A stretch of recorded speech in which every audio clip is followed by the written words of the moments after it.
In 1914, the assassination of Archduke Franz Ferdinand of Austria triggered a chain of alliances that pulled most of Europe into war almost overnight.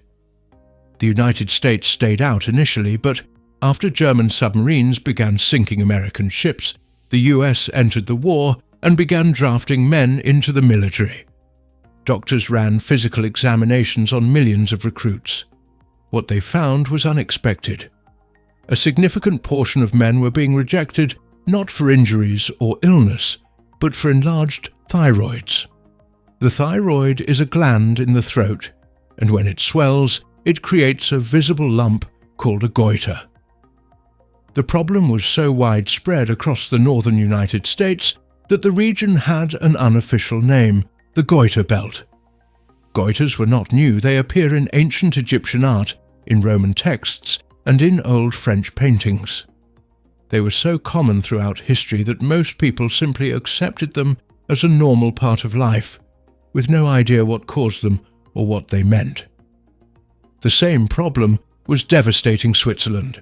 Switzerland had some of the highest rates of goiter in the world and alarming rates of a related condition called cretinism, a severe form of intellectual disability. A Swiss physician named Jean-François Coindet had already theorized that the cause was a lack of iodine in the diet, and an American researcher named David Marine began testing it. From 1917 to 1919, he conducted a large-scale experiment where he gave iodine supplements to schoolgirls with goiters and withheld them from a control group. The results were dramatic.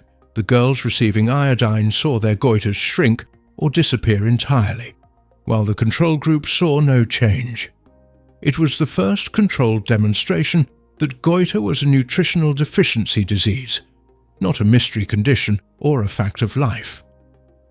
But how does this work? The thyroid is a small butterfly-shaped gland sitting at the base of the throat, and it controls an enormous amount of what happens in the human body. Metabolism, heart rate, body temperature, growth, and brain development. To do all of this, it produces hormones, and to produce those hormones, it needs iodine. Without enough iodine in the diet, the thyroid cannot make what the body demands.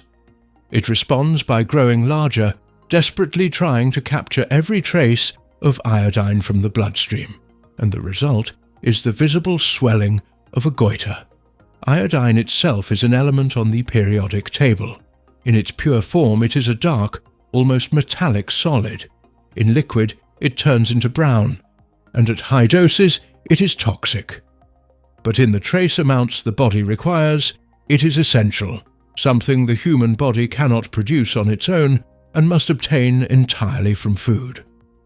Understanding the cause immediately raised the question of how to fix it at scale. The solution arrived in Switzerland in 1922 when Dr. Hans Eggenberger began adding iodine to table salt. The logic was almost perfect. Salt is one of the only substances consumed by virtually every human being on Earth, across every culture, every income level, and every diet. It is cheap to produce and even cheaper to distribute. Iodine binds to salt easily through a straightforward chemical process that requires minimal equipment and adds almost nothing to the cost of production. It cannot be tasted, smelled, or detected in any way once added. Salt does not spoil, which means iodized salt has the same shelf life as regular salt. And crucially, people eat salt in small regular amounts every day. Exactly the pattern needed to maintain consistent iodine levels in the body. No prescription, no clinic visit, no behavior change required. 2 years later, the United States salt industry followed, with voluntarily adding iodine to salt in 1924. Decades passed and then World War II began, and with it another round of mass physical examinations for military recruits. The comparison to World War I was striking. The rates of goiter that had disqualified so many men in 1917 had collapsed. The goiter belt had effectively disappeared. The same geographic regions that had produced rejected recruits a generation earlier were now producing healthy ones. Public health experts now consider adding iodine to salt one of the most successful and cost-effective medical interventions in human history. And most people have never given a second thought to the word iodized on their salt packaging. The benefits go beyond preventing goiters. Iodine is critical to brain development, and the consequences of deficiency during pregnancy are severe. A mother who is iodine deficient during pregnancy cannot produce enough thyroid hormone, and thyroid hormone is what drives the development of the fetal brain. The child is born with a brain that was never given the conditions to develop to its full potential. Not from genetics, not from circumstance, but from the absence of a single trace element in the mother's diet. Studies comparing populations with and without iodine supplementation have found IQ differences of up to 13 points on average. Other studies conclude that iodine in salt added over 180 million points in the United States alone, from World War I, when it was first introduced, to World War II, when they again did the physical and cognitive examinations. Iodine does not make you smarter than your potential. It ensures you reach it. Ensuring an entire population has adequate iodine intake is, in measurable terms, one of the cheapest and most effective ways to raise the average intelligence of that population, achieved simply by adding a trace element to something everyone already eats. That said, iodized salt matters less than it once did, though not because iodine itself matters less.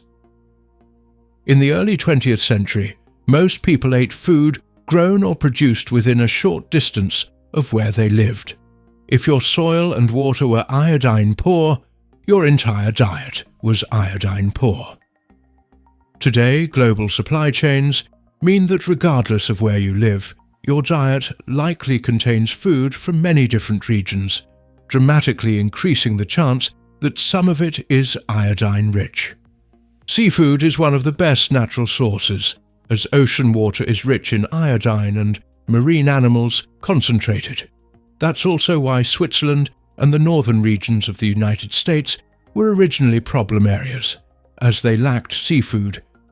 Dairy products are another significant source, not because cows are inherently high in iodine, but because iodine-based disinfectants are widely used to clean milking equipment, and trace amounts carry through into the milk.